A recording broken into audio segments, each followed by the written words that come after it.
Oke, jadi mungkin teman-teman sudah pada lihat judulnya ya tentang kriptografi.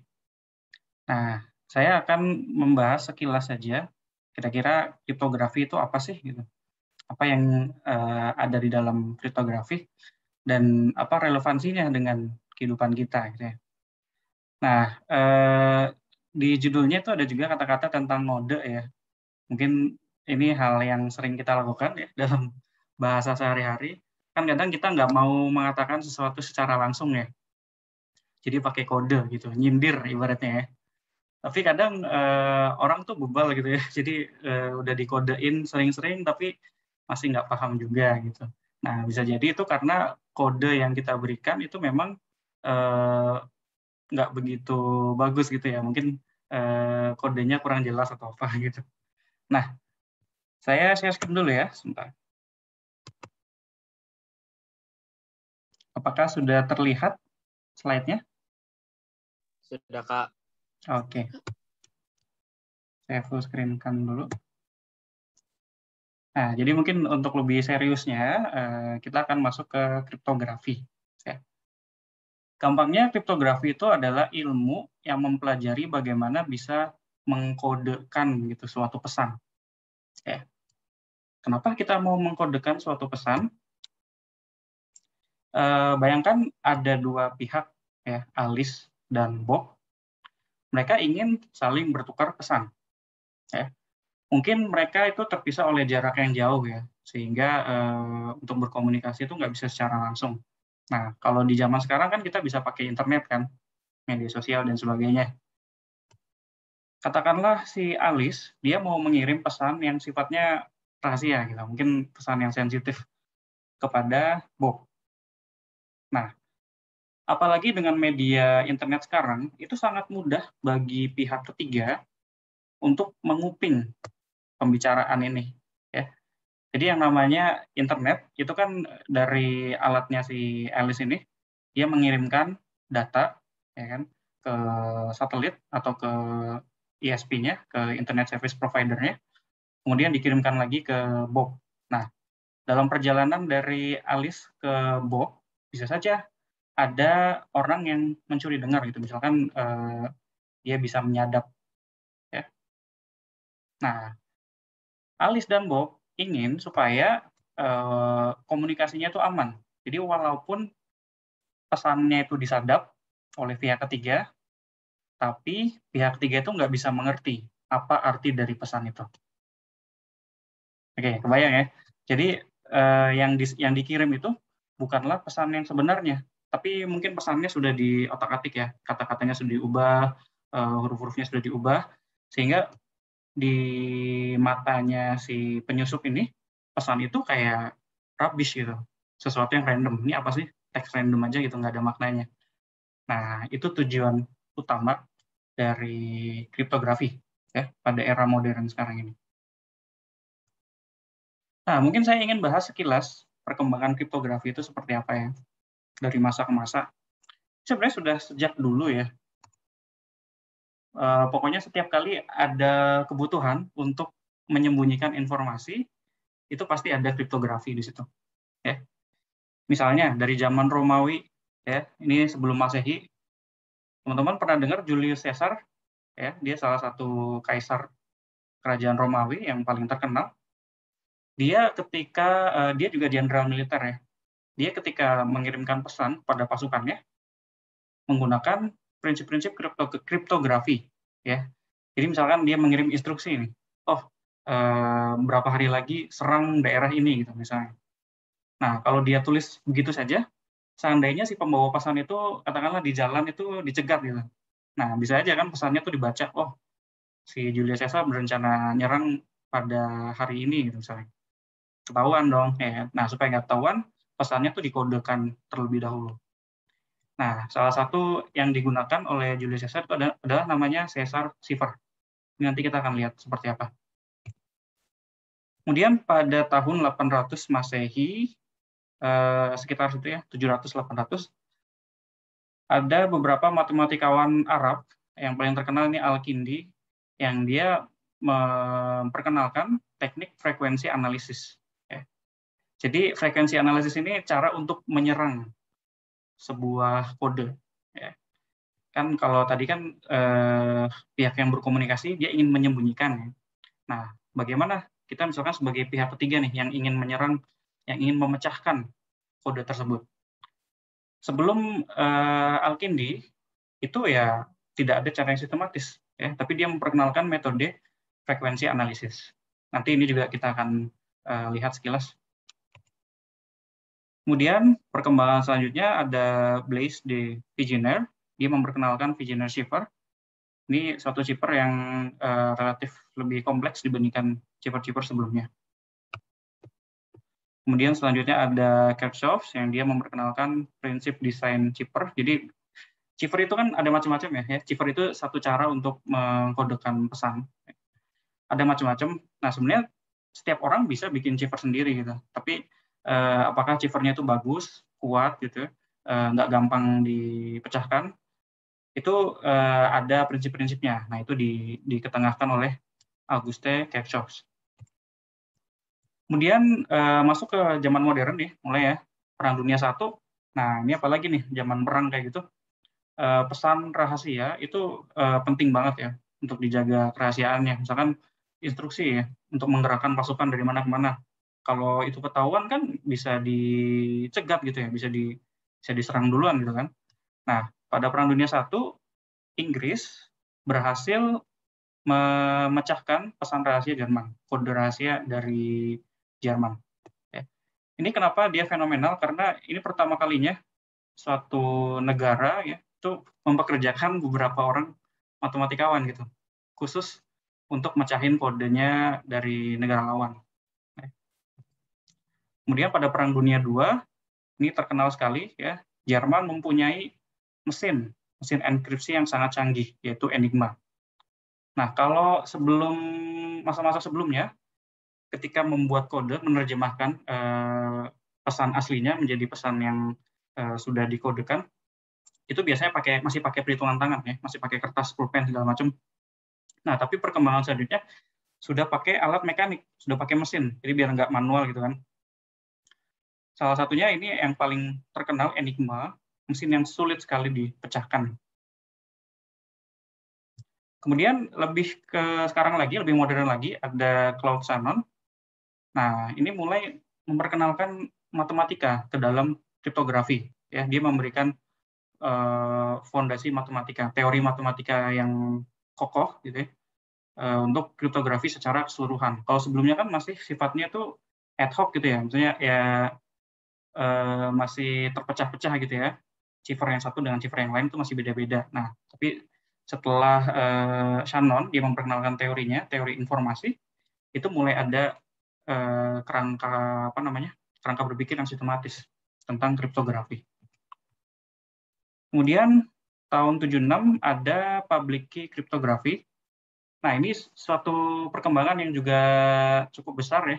Kalau sebelumnya pesan rahasia itu hanya diketahui kuncinya hanya diketahui oleh pengirim dan penerima, ya kan? Kuncinya tuh nggak boleh nyebar. Kalau kuncinya berhasil dicolong, ya pesan rahasianya bisa diterjemahkan kan. Nah, tapi dengan adanya public key cryptography, kuncinya tuh bisa dibikin publik gitu. Jadi ini berguna sekali pada zaman sekarang internet apalagi ya. Ketika kita misalnya ngirim password nih, kirim password ke suatu website, login gitu kan, password yang kita ketik harus dikirim ke sana kan. Nah, itu kita menggunakan public key. Kuncinya tuh ketahuan sama semua orang, maksudnya semua device itu bisa mengakses kuncinya. Tapi tidak semua device bisa menerjemahkannya. Jadi kuncinya cuma buat mengubah pesan sebenarnya menjadi pesan yang sudah disamarkan, tapi tidak bisa membuka pesan yang disamarkan menjadi pesan yang sebenarnya gitu. Ya, jadi kayak cuma satu arah kuncinya. Ya, ini satu perkembangan yang pesat banget. Kemudian tahun 2000-an ini mulai ada standarisasi, ya, karena internet juga semakin berkembang, ya kan. Nah sekarang udah zamannya kuantum ya. Ini perkembangan selanjutnya kita masih belum tahu. Setelah ada komputer kuantum, itu kriptografi nasibnya apakah apakah langsung runtuh atau bisa berkembang lagi, kita belum tahu. Ini mungkin gilirannya kalian nih nanti ya berkontribusi di sini, kuantum kriptografi. Oke. Nah, tadi saya menyebutkan beberapa kali istilah kode sama cipher ya. Itu artinya apa sih? Gampangnya gini, kalau kode itu kita melakukan enkripsi per kata. Ya. Enkripsi itu artinya penyembunyian ya, menyembunyikan pesan sebenarnya menjadi pesan yang sudah dienkripsi. Nah, kalau kode itu per kata, sedangkan kalau cipher itu per karakter. Ya, bedanya ini. Kalau kode misalkan kata aku diterjemahkan jadi apa, kemudian kata saya, kata kamu, setiap kata itu punya terjemahnya sendiri-sendiri. Ya. Sedangkan kalau cipher, itu dia nggak melihat kata per kata, dia melihatnya per karakter. Ya. Nah, ini kita lihat satu contoh komunikasi dengan kode ya. Sebenarnya kita sudah sering melakukan hal seperti ini. Nih, misalkan si A mengatakan, sore ini jam 4 Pak Fendi akan ada giveaway. Nah, si B yang merupakan teman bicaranya si A bilang gini, wah jangan disebar infonya gitu, biar kita aja yang ikutan gitu. Kan saingannya makin dikit gitu. Nah, tapi ternyata ada orang lain yang menguping. Nah, berarti kan si C juga tahu kan info tersebut. Nah, akan lebih baik kalau si A itu menggunakan kode yang dipahami oleh si B, tapi tidak dipahami oleh si C. Misalnya gini, A bisa aja bilang kayak gini ya, 40 kuadrat panda sawer. Gitu. Nah, orang kalau nguping dengar kata-kata ini kan ngomong apa sih gitu, nggak jelas maksudnya. Nah, tapi ternyata di antara A sama B itu ada suatu pemahaman nih, bahwa 40 kuadrat itu kan 16.00, berarti jam 4 sore. Ya kan? Nah, kemudian panda, katakanlah dia itu julukan dari Pak Fendi misalnya. Ya. Kemudian sawer, sawer itu mungkin ada yang tahu istilah sawer, bagi-bagi uang. Ya. 40 kuadrat panda sawer, artinya jam 16.00 Pak Fendi akan ada bagi-bagi hadiah lah atau apa gitu, misalnya. Nah, jadi ini bergantung bahwa A dan B itu sama-sama tahu gitu. Oh, julukan Pak Fendi itu panda misalnya. Atau 40 kuadrat itu 1.600 maksudnya jam. Gitu. Si C, kalau misalkan dia nggak familiar dengan konteks itu, dia nggak bisa mengerti maknanya.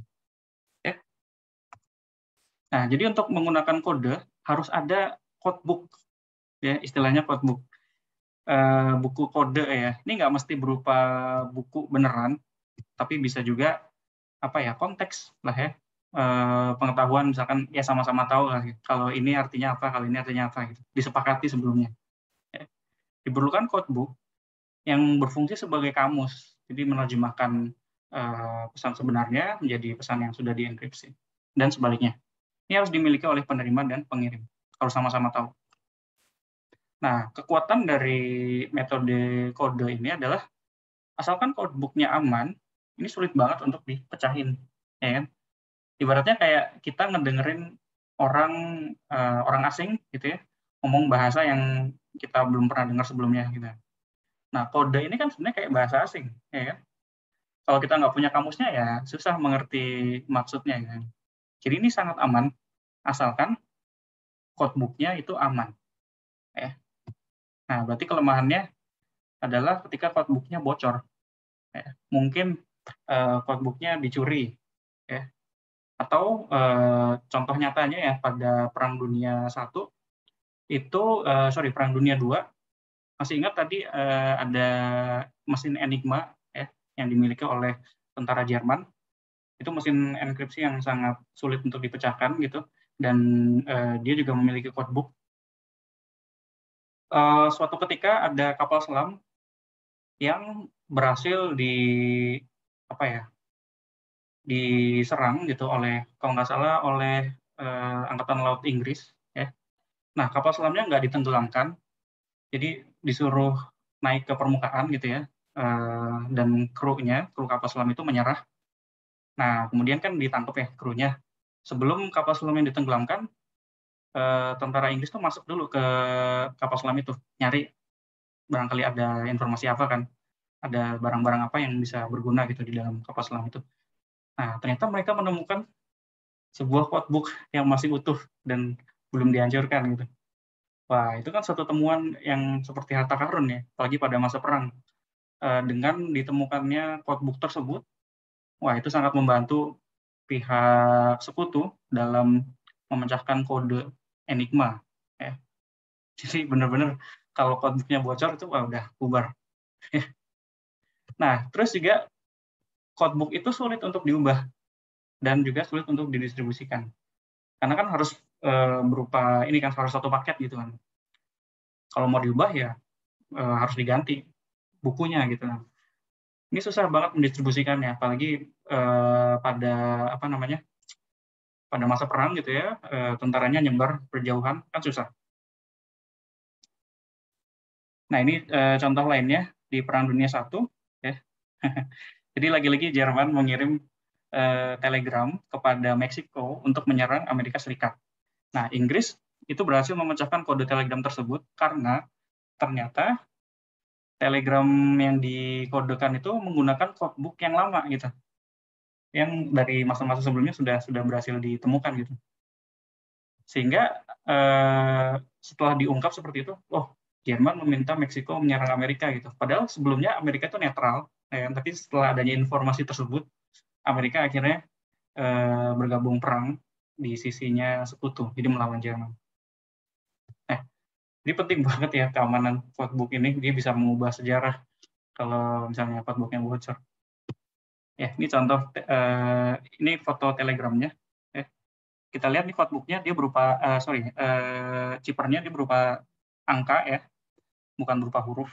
Ya ini lebih sulit lagi untuk dikenali ya. Kalau huruf-huruf kan mungkin masih bisa familiar gitu ya. Ini dengan angka, kemudian digit-digitnya juga berbeda ya. Ada yang 3 digit, ada yang 4 digit, ada yang 5 digit.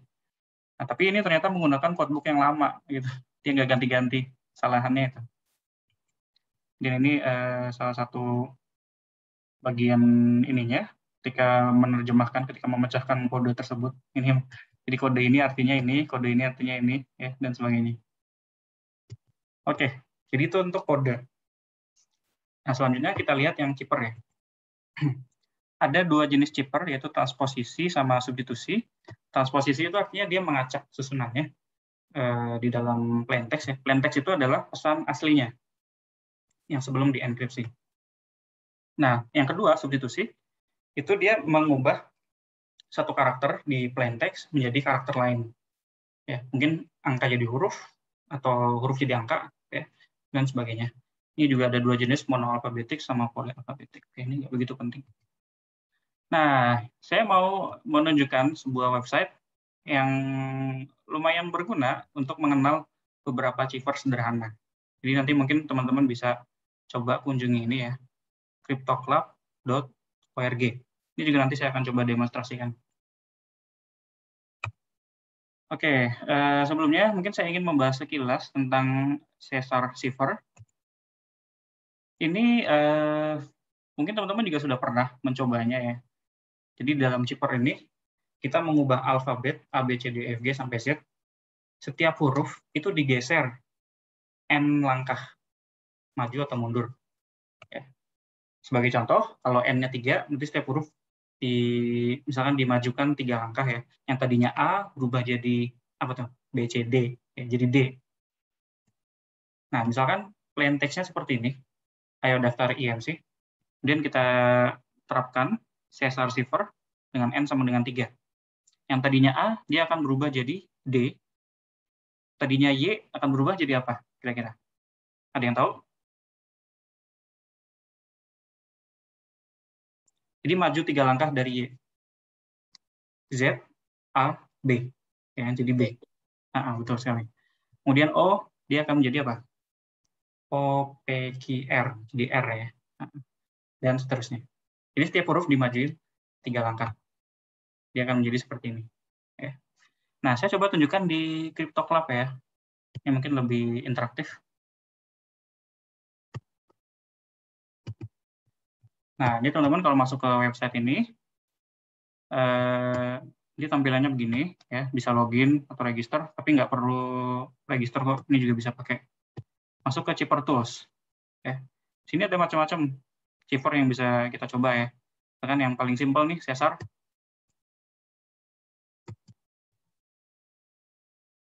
Oke. Nah, misalkan kita masukin apa yang mau di enkripsi. Kan I love mathematics. Kemudian masukkan key-nya. Kalau di Caesar, key-nya itu adalah yang berapa langkah majunya. Ya. Misalkan 5 langkah, terus kita enkripsi. Nah, ini kita bisa coba nih, kita enkripsi secara manual gitu ya. Berdasarkan ini. Jadi ini kan 5 langkah tadi ya. Masukin 5 ke sini, ntar dia muter. Nah, yang biru itu adalah plain text-nya, yang merah adalah chipper text-nya.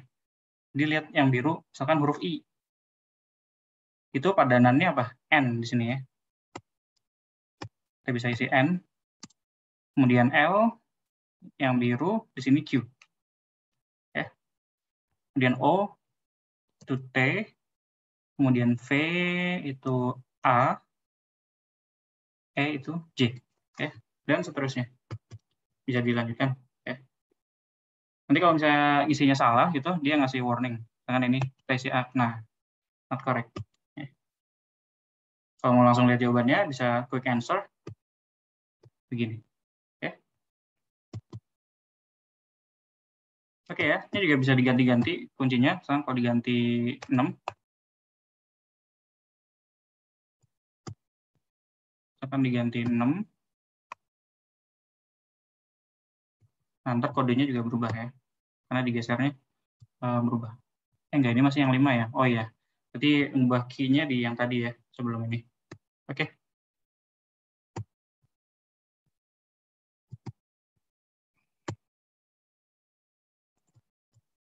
Oke.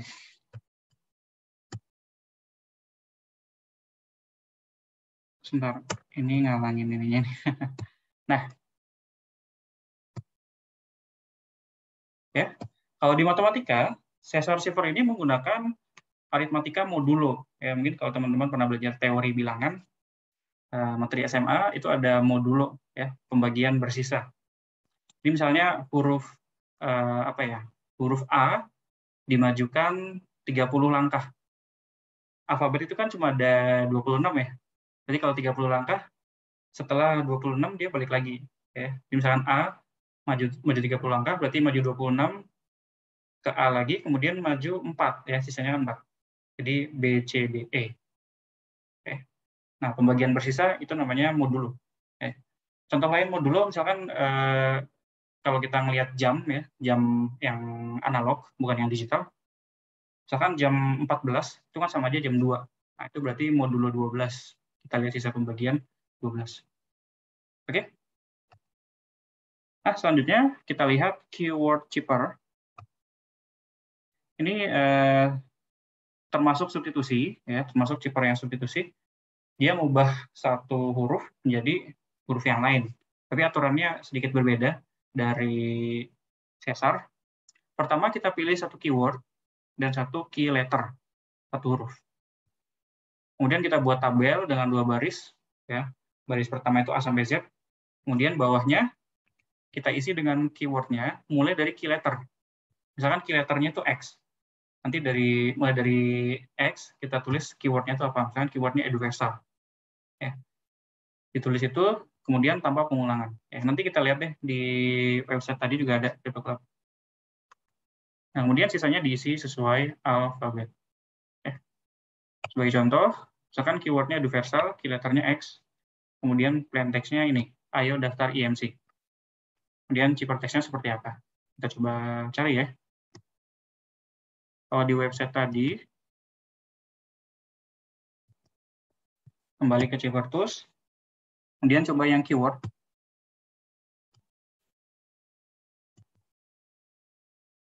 Nah, masukkan pesannya, ayo daftar, atau mungkin nggak usah pakai spasi. Ayo daftar IMC. Keyword-nya universal. Key letter-nya apa tadi? X. Ya.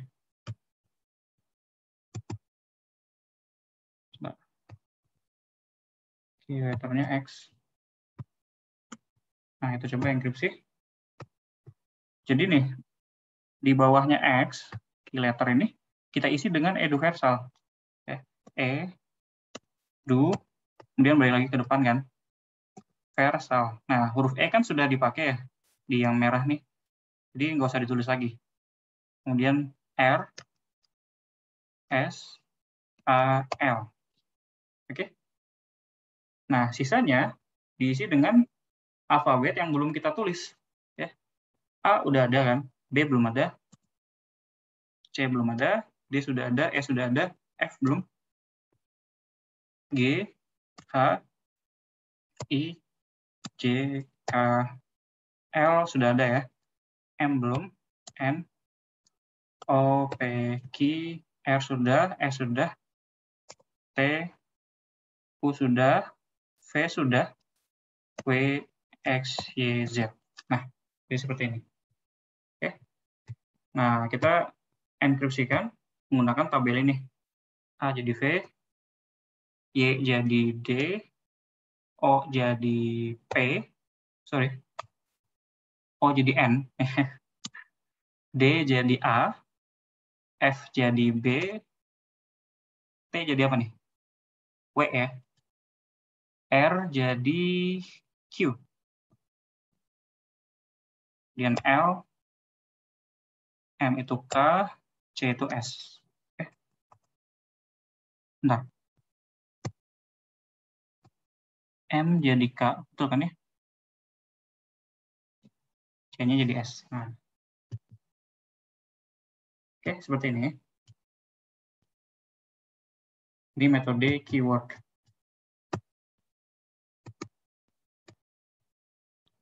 Oke, saya lanjutkan. Nah, sebelum kita bahas tipe ini yang lain, ada namanya frekuensi analisis. Ini satu metode untuk menyerang keeper, jadi untuk menebak kayak kuncinya itu apa. Oke, misalkan kita ingin mendekripsi sebuah substitution chipper tapi tidak tahu tabelnya, ya, tidak tahu kuncinya. Nah, frekuensi analisis dia menghitung seberapa sering suatu huruf itu muncul di dalam ciphertext. Jadi kita lihat frekuensi huruf pada ciphertext bandingkan dengan frekuensi huruf pada bahasa plain text-nya. Jangan plain text-nya dalam bahasa Inggris ya, pesan aslinya. Kemudian dilihat ciphertext-nya, dilihat nih kayak distribusi hurufnya gitu. Huruf A diulang berapa kali, huruf B diulang berapa kali, dan seterusnya. Oke. Kenapa kita lakukan itu? Karena dalam bahasa Inggris misalnya, huruf yang paling sering muncul itu E. Ya. Kita ambil sebuah buku, ya, terus kita hitung nih huruf A berapa kali, B berapa kali, C berapa kali, dan seterusnya. Biasanya ya hampir selalu huruf yang paling sering muncul itu E. Ya. Kemudian dua huruf yang paling sering muncul berurutan adalah TH. Dan tiga huruf yang muncul berurutan itu seringnya THE, D. Ya. Nah, dengan frekuensi analisis, kita bisa mencocokkan nih frekuensi di bahasa pesannya dengan frekuensi di ciphertext. Misalnya di ciphertext, huruf U sering banget muncul nih. Frekuensinya paling tinggi. Nah, berarti kita curiga, jangan-jangan huruf U di chipper itu sebenarnya huruf E di pesan aslinya. Ya kan? Nah, dengan cara seperti itu, kita bisa menebak ya, substitusinya seperti apa. Nah, ini juga ada alat bantunya di dalam website ini. Kalau kita lihat bagian bawah, ini ada tracking tools ya buat nge-track sebuah chipper. Kita lihat yang substitusi. Nah, kita bisa masukin pesan yang sudah dienkripsi.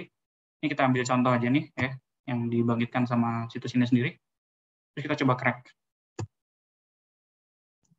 Nah, teman-teman bisa lihat nih di sebelah kanan, letter frequencies, frekuensi huruf. Pada pesan yang sudah dienkripsi, frekuensinya seperti ini. Kemudian pada bahasa Inggris, frekuensinya seperti ini. Jadi huruf E yang paling sering. Ya, kalau kita lihat A sama R, ini kan yang paling tinggi frekuensinya ya. Mereka itu salah satunya kemungkinan adalah E. Ya. Tapi harus kita pastikan juga dengan ini ya, dengan melihat faktor lain. Misalkan kalau di bahasa Inggris ada kata yang terdiri dari satu huruf, yaitu I, ya kan, huruf I. Tapi ada juga, misalkan huruf A, ya kan, dia bisa berdiri sendiri sebagai satu kata. Nah, ini ada satu kata yang satu huruf doang nih, ya, L. Jadi kita curiga, jangan-jangan L ini huruf I atau huruf A, ya, karena dalam bahasa Inggris. Jadi kita coba aja, misalkan di sini I, ya. Nah, nanti kita lihat nih, yang lain itu sesuai atau enggak, gitu ya. Misalnya, ada nggak yang tiga huruf berulang-ulang? Ada yang bisa menotis? Ada nggak tiga huruf yang berulang di dalam pesan ini?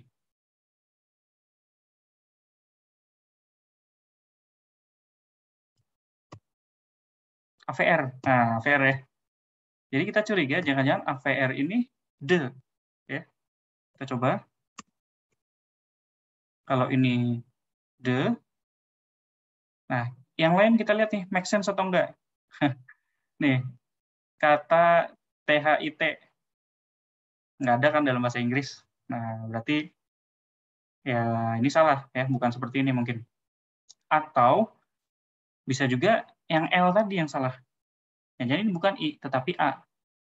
Kalau L-nya A berarti kan ini jadi that kan. Berarti cocok dong. Kita coba L-nya A.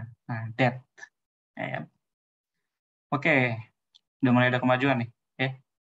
Kita lihat yang lain, yang dua huruf. Misalkan ini ada MS, WA, WD. Kata dalam bahasa Inggris yang dua huruf. Apa ya kira-kira? Ada yang tahu? Tuh bisa. In. Oke, bisa. Apa lagi kira-kira? Is. On bisa. Nah, tapi yang WA ini kan sudah ada T di belakangnya ya. Jadi kita curiga nih, jangan-jangan ini it. Ya. Berarti W itu I. Ya, kita coba aja. Nah, kemudian ini WD. Kalau in kan secara grammar nggak masuk ya, it in gitu. Paling it is. Nah, kita curiga seperti ini. Dan seterusnya, kita bisa analisa. Ya. Yang MS nih, misalkan, kalau to kan nggak bisa ya, apalagi in nggak bisa karena nggak ada i-nya, on paling. Kita coba on. Oke. Nah, kita lihat yang lain nih.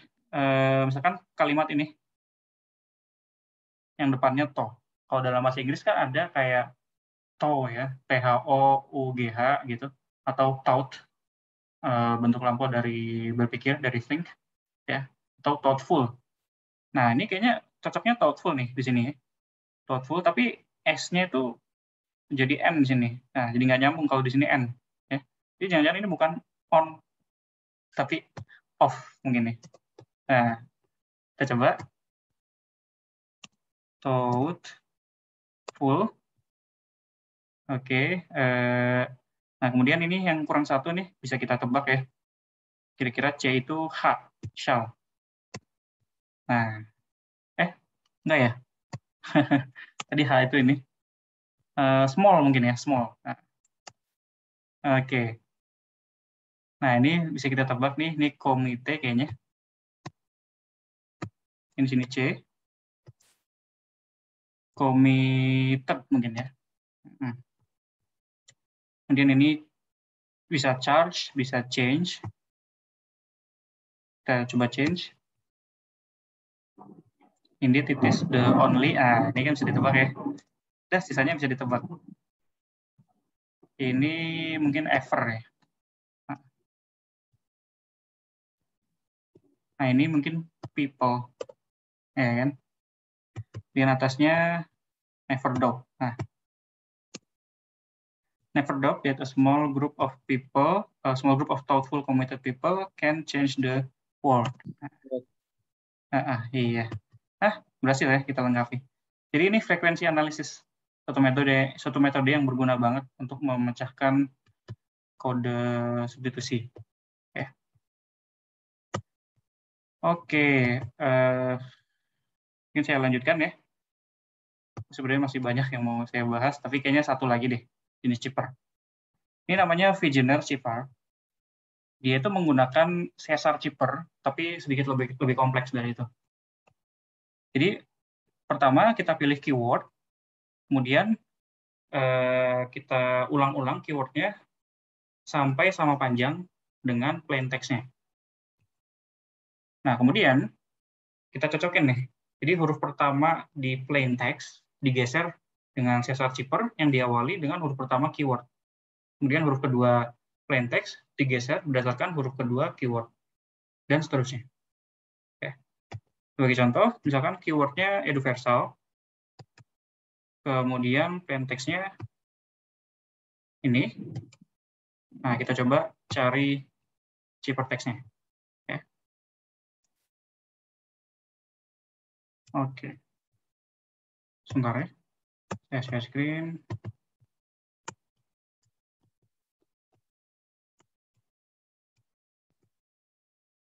Vigenère.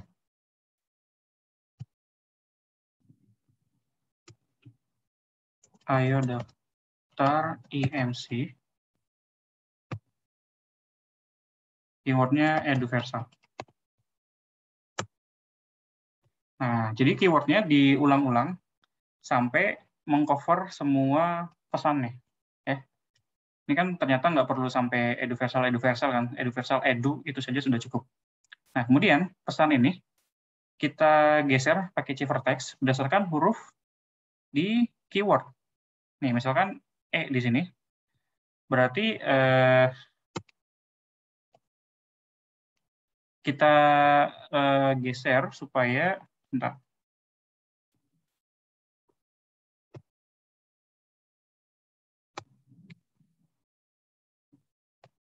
Ya.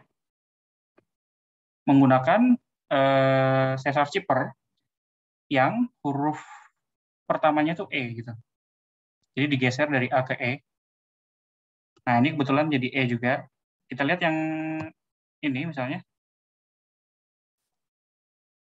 Yang D. Berarti kita lihat Caesar chipper yang mengirim A ke D. Berarti geser berapa kali itu? B, C, D. 3 kali kan. Nah, jadi di sini kita masukin D. Ya.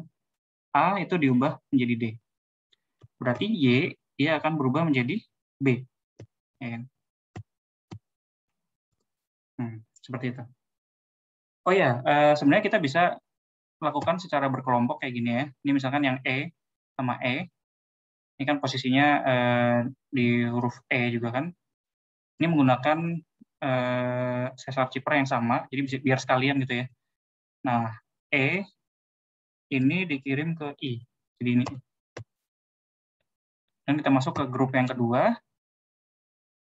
M ini dikirim ke mana nih? PE. Oke. Dan seterusnya. Kita lanjut.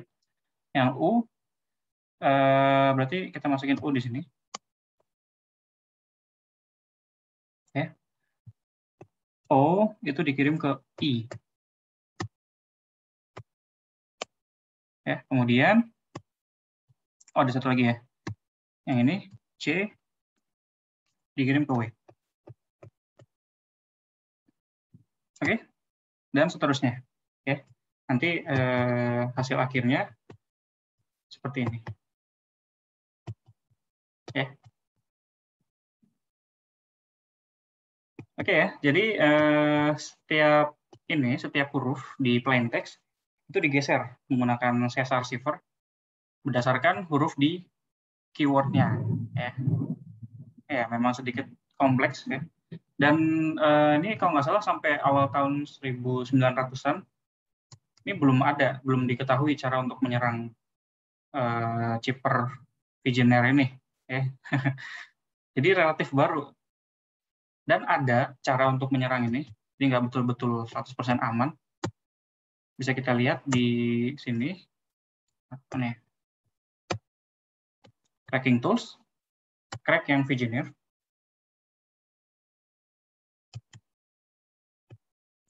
Nih, misalkan kita punya suatu ciphertext, kita ambil yang sampelnya aja. Nah, ini panjang ya.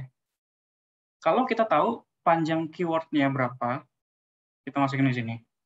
Tapi kalau belum tahu keywordnya apa, ya panjang keywordnya berapa huruf juga nggak tahu, kita coba yang namanya Kaspersky test. Ini bisa menebak panjang keywordnya berapa. Nah, jadi caranya gini. Lagi-lagi kita pakai frekuensi analisis ya. Kita lihat ada nggak 3 karakter yang muncul berulang-ulang. Nggak mesti berdiri sendiri ya sebagai satu kata. Bisa aja 3 karakter itu bagian dari kata yang lebih besar. Coba, ada nggak yang kelihatan 3 karakter berulang?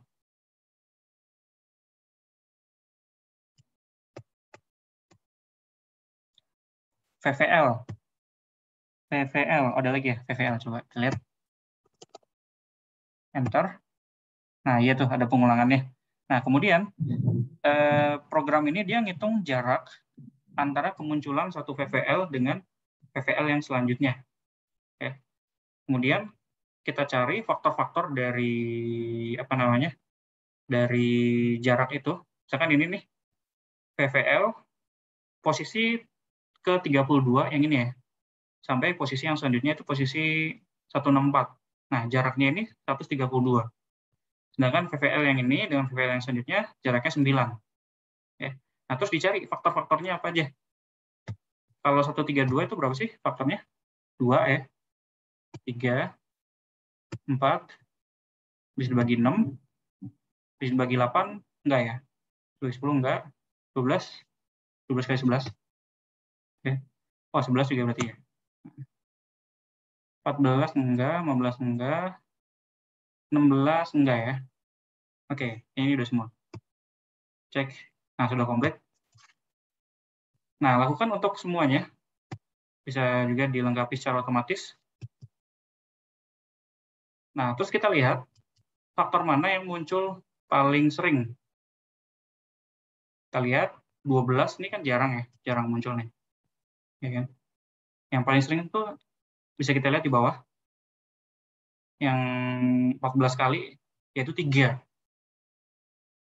Nah, jadi kita curiga jangan-jangan keywordnya itu panjangnya 3 huruf. Ya. Nih, kita kembali, coba benar nggak 3. Nah, ternyata benar. Ya. Kemudian dari sini kita lakukan frekuensi analisis ya untuk masing-masing grup. Ini kan keywordnya kita belum tahu ya, jadi kita tulis aja 1, 2, 3 gitu. Tapi kita udah tahu seenggaknya dia ada 3 huruf di dalam keywordnya. Untuk masing-masing grup kita bisa lakukan frekuensi analisis ya. Seperti tadi ya. Mungkin kita bisa lihat huruf yang satu kata yang satu huruf sendiri, misalkan N ya. Dia bisa I, bisa A ya. Terus kita coba. Misalkan dia itu N itu artinya I, berarti kita tuh kayak mau ngegeser I jadi N ya, majunya berapa kali? I itu berapa? 9 ya. Huruf ke-9, N itu huruf ke berapa? J, K, L, M, N. 14. 9 ke 14 itu gesernya 5. Berarti ini kita masukinnya E di sini. Ya.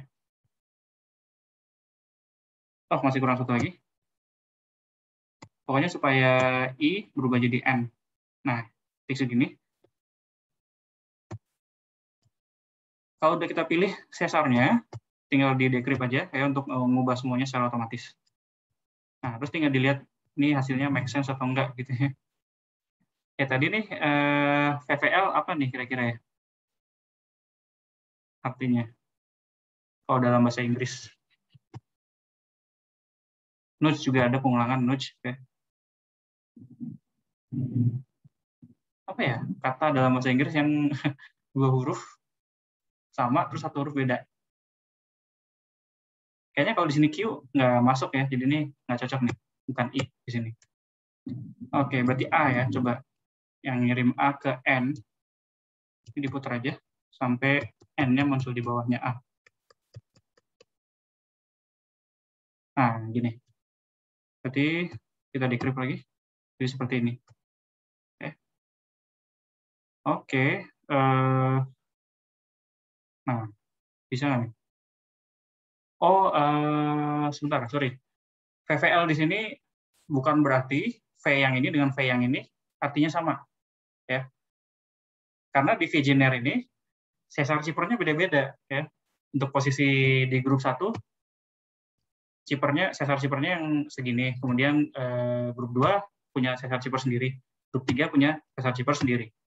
Ya. Oke. Nah, tapi bisa kita tebak, misalkan yang ini the, ya. Nah, ini mungkin lebih make sense. Ya, ini kan ada nih between. Berarti yang ini bisa diisi E. Ya. Nah, terus kita coba decrypt. Dan kemudian, ya kita bisa coba-coba lagi. Yang tadi the sudah decrypt belum?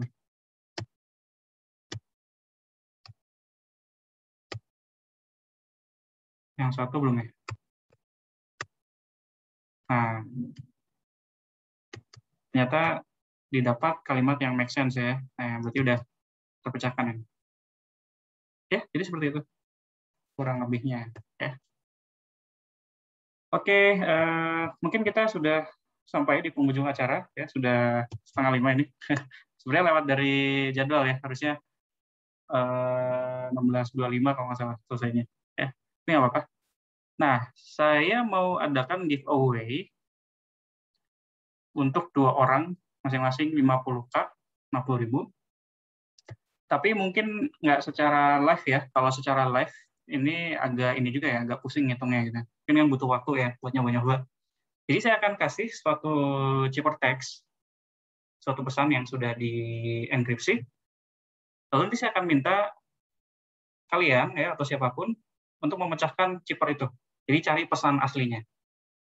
Nah, sebentar ya, saya tunjukkan.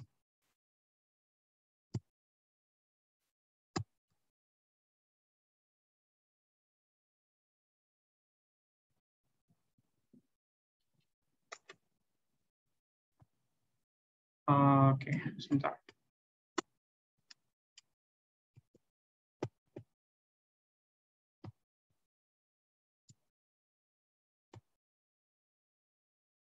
Nih, saya akan tampilkan pesannya di sini. Oke, apakah kelihatan? Ini perlu di sini. So, silakan barangkali ingin di screenshot dulu, di capture atau dicatat. Nah, ini saya hasilkan menggunakan chipper Visioner, ya, Visioner chipper. Tapi keywordnya nggak saya bocorin dong, ya. Keywordnya rahasia. Nah, tugas kalian cari pesan aslinya. Ya. Kalian boleh menggunakan alat bantu yang ada di website ini, ya, atau dengan cara lainnya. Ya, silakan. Screen-nya belum di-share. Oh, belum di-share ya? Oh ya, maaf. Tadi ke kelas, sorry. Ah, ini pesannya. Kelihatan nih?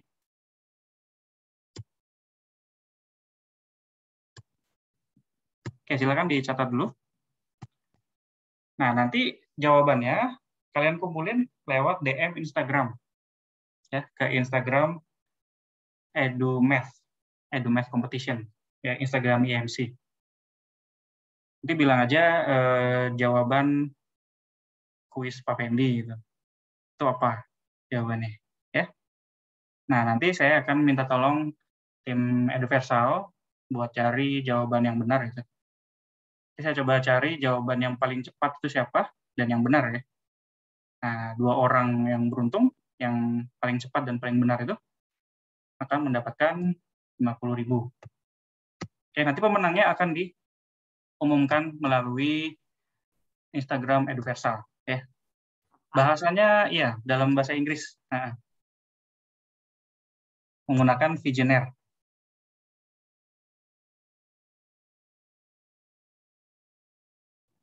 Oke ya. Gimana? Ada pertanyaan?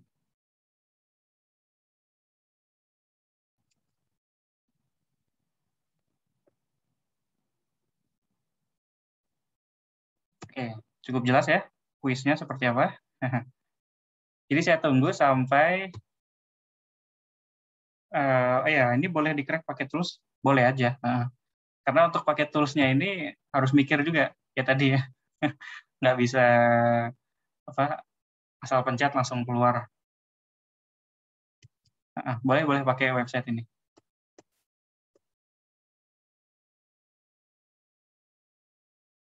Oke, ini saya tunggu jawabannya.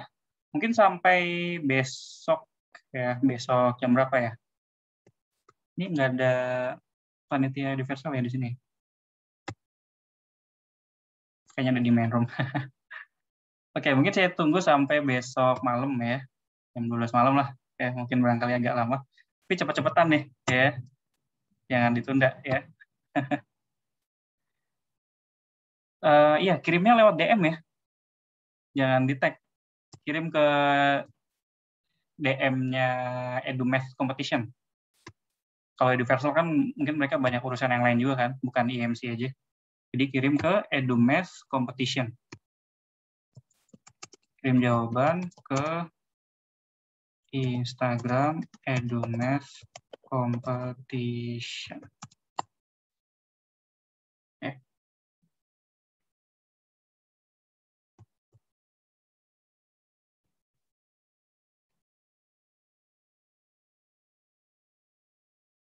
Oke, sudah dicatat?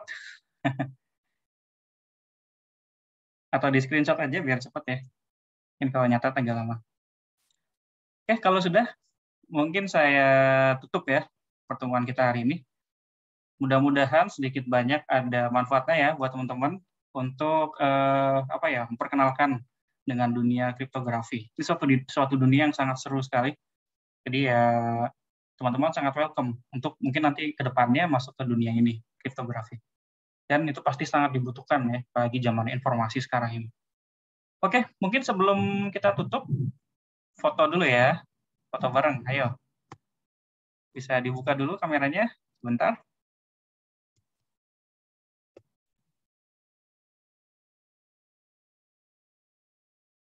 Oke, untuk kenang-kenangan nih. Ntar masuk ke story-nya ini nih, IMC.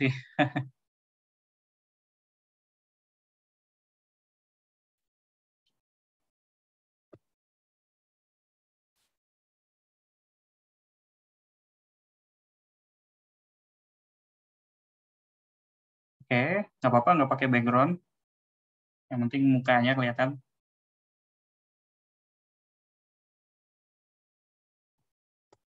Yang lain gimana? Destra, Sutanto, Naraswari, Yonatan, Melina, Rizkia, Maura, Michael. Oke, kita tunggu sebentar ya. 1 menit lagi mungkin. Ini lagi pada ngebuka nih kayaknya.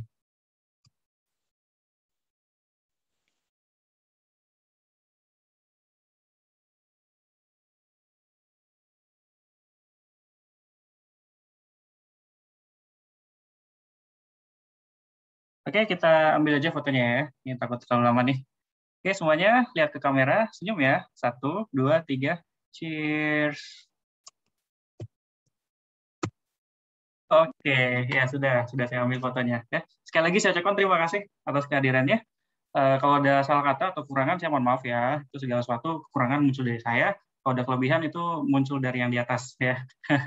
Mudah-mudahan setelah ini teman-teman semakin semangat ya untuk ikut IMC, untuk belajar matematika ya.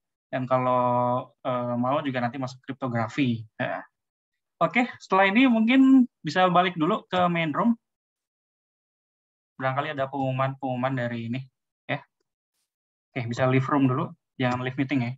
Leave breakout room.